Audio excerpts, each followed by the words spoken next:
everyone, it's Jack from Cultaholic.com here with some more wrestling news. Lots of news stories to cover today. Some of them good news, some of them bad news, some of them just looking ahead to the future news. So, without any further ado, let's take a look at those headlines. First of all, huge Survivor Series plans have reportedly been revealed. Next up, there is said to have been a COVID-19 outbreak at NXT. More information on that in just a short while. And finally, AEW have signed a former WWE trainer. So first of all, let's start off with what happened on Monday Night Raw last night, which apparently has led into plans for Survivor Series. So if you watch Raw, you'll know that Retribution made an appearance, but we could see more of them. But they're still in disguise, but it's definitely a certain group of people. But they're still in disguise though, don't forget that. Retribution revealed on Raw that their 5 sort of core members had signed contracts with the company. I'll just reveal who the members are. I'm not spoiling anything by revealing who the members are. Most of them you can tell just by glancing at them for a second. But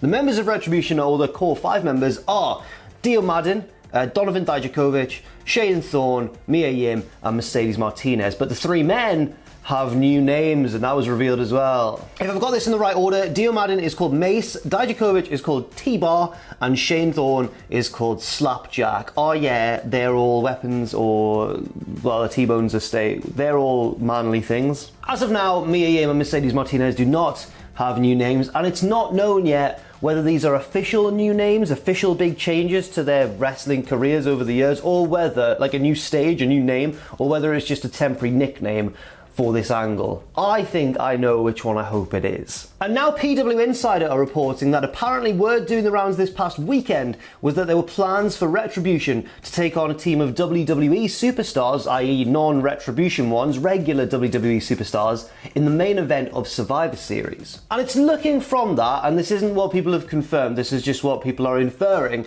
that maybe Retribution will end up facing the Hurt Business, because that's who they've been crossing paths with recently, plus 2 female superstars, because Hurt Business are all dudes and Retribution have 2 women, and to even out the teams, I'm guessing they'd have to have 2 women as well. And people are saying that, well, various different news sources are speculating that those 2 women could indeed be Shayna Baszler and Nia Jax, the tag team champions. What do I think about this? I think it's strange, isn't it? Obviously there's echoes of that Nexus angle from a decade ago. Wow, oh, that feels awful. But obviously there's echoes of that. The problem is that the Nexus faced a team of really main event caliber superstars and then, lost. Whereas in this case, Retribution are going to be facing the Hurt Business, who are like mid-card, upper mid-card guys, and might also lose. I don't know if they will or not. Shayna and Nia, I guess, match up well against the 2 women, but I'm not hopeful for how this is going to play out, just because of the entire nature of the angle. It seems like Retribution showed up for vague reasons, tonally came across as wrong, first of all, because they seem like a bit of a joke, and interrupted matches that we really wanted to see an ending to often, and now have confined themselves to one brand very politely, and now have signed contracts. I feel like the whole storyline has been a little bit off. That's just my opinion, but I'm excited to know what you think as well. Yeah, I'm excited to know what you think as well. I'm gonna say interested. Next up, according to the wonderful Sean Ross Sapp of Fightful, it's being reported that there has been a recent COVID-19 outbreak at NXT tapings. Now, apparently there was an outbreak amongst several NXT names, which led to several changes to the actual product itself as we watch it. It was reported on September 9th that there were several positive it was reported that there were several positive tests on September 9th, and it was added that a number of the trainees at WWE's makeshift training facility tested positive. So yeah, not great stuff there for NXT. A local sports reporter, John Alba, tweeted that multiple sources say there was a COVID-19 outbreak within NXT recently. Working on the details, but sources indicate it may have had a decent effect on creative. He goes on to say that Sean Ross Sapp has verified what I heard quite literally as I hit tweet. He indicates that, he being Sean Ross Sapp, indicates that several performance center classes were cancelled and the outbreak happened over the past couple of weeks. Alba then goes on to talk about a source to either himself or Sean Ross Sapp, saying, source indicates some had gotten relaxed with mask wearing, especially in spots where some people congregate, and there was concern over that. I'm told that people were still testing positive as recently as this weekend, with the belief being that a coach accidentally spread it. So there we go, unfortunate news there for NXT and members of the NXT brand. Hopefully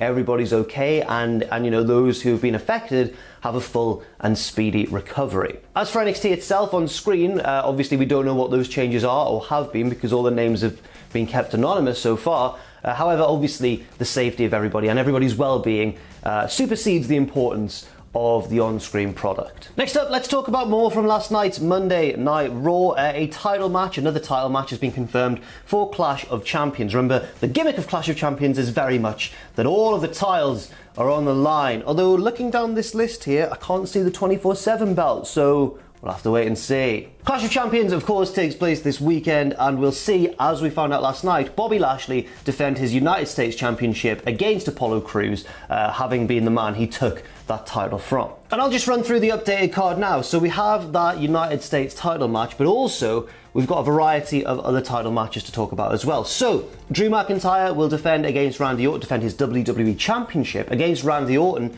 in an ambulance match. Universal Champion Roman Reigns will defend his title against Jey Uso in a really well-developing storyline, actually. SmackDown Women's Champion Bayley will defend against Nikki Cross. And Raw Women's Champion Asuka will defend against Zelina Vega, but sadly only on the pre-show. So that's the world titles out of the way. Now the IC Champion Jeff Hardy will defend against AJ Styles and Sami Zayn in a triple threat ladder match. Could be a bit of a show stealer, that one. United States Champion Bobby Lashley, I've already talked about that one, defends against Apollo Crews, the US title. The Women's Tag Team Champions Shayna Baszler and Nia Jax will defend against the Riot Squad, Ruby Riott and Liv Morgan. The SmackDown Tag Team Champions Nakamura and Cesaro will defend against the Lucha House Party. Come on, the Lucha House Party. The Raw Tag Team Champions, the Street Profits, will defend against Andrade and Angel Garza, and I think that is your lot. That's everything that's been confirmed so far, but don't forget, of course, that SmackDown is on Friday, and that is the go-home show. And of course, as much as we'd love to see a lot of these matches have a clean finish, we have to remember that Retribution are on the prowl, and with that story I talked about a little bit earlier, how are they going to transition from now to getting a match at Survivor Series? There's still a little bit of time to kill in between the two shows, so will they show up at the pay-per-view this weekend? And if so, what will they do? Next up, some happy news now, as Serena Deeb has signed with AEW following a very impressive performance on AEW Dynamite, taking on Thunder Rosa on the go-home show to All Out, and now it seems like she's officially been signed. Deeb, of course, will be well known to fans of, well, like the heyday of CM Punk in WWE about a decade ago, as she was Serena of the Straight Edge Society. But since then, she's competed in the Mae Young Classic. She's been training. She's been a trainer for WWE. Unfortunately, she was let go recently due to all the cuts. But now it seems like AEW have indeed picked her up. In fact, they have. There was an official announcement. Apparently, Serena will be working this Tuesday's episode of Dark Wrestling, Killing King in a singles match. And yeah, it's just very nice news, isn't it? She really did impress with that match against Thunder Rosa. It was a bit of a technical classic between the two.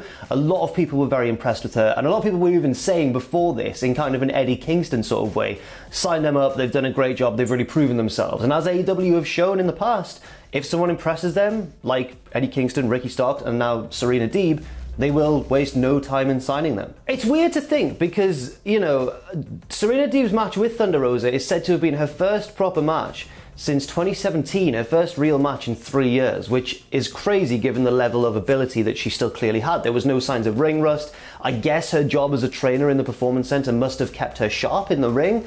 But yeah, it was a very... She seems like quite a likeable person as well, so it's quite a heartwarming story, and I'm quite pleased that she's found work again so soon. No reports yet on what her role exactly is. I assume it means as a wrestler, but of course she now has experience as a trainer, so maybe she'll be helping train people in AEW as well, who knows. And finally, WWE have just trademarked a very interesting term, not entirely sure what it means, but we can have an educated guess perhaps, and it revolves around NXT. The term that WWE has recently just trademarked is the term takeoff to takeover.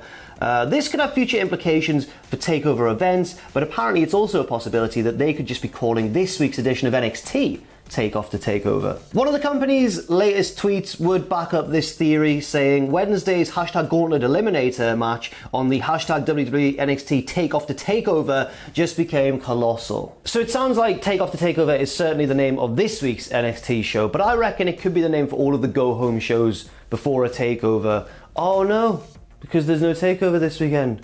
What am I talking about? Right, well, that has just messed with my brain a little bit then, because I'm just talking about it, assuming that it's called Takeoff the Takeover because it's the go-home show. But of course, it's not the go-home show. There's no takeover this weekend.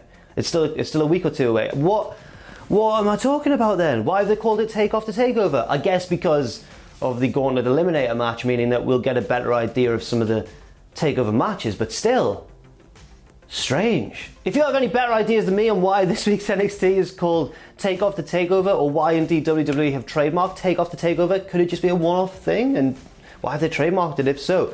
Anyway, if you have any better ideas, maybe the Gauntlet Eliminator is going to be an annual thing, who knows? Leave your thoughts in the comment section down below, and indeed leave your thoughts on any of these news stories in the comment section down below. Thank you very much for watching. I've been Jack from Cultaholic.com. Stay safe out there, stay positive, and I'll see you very soon.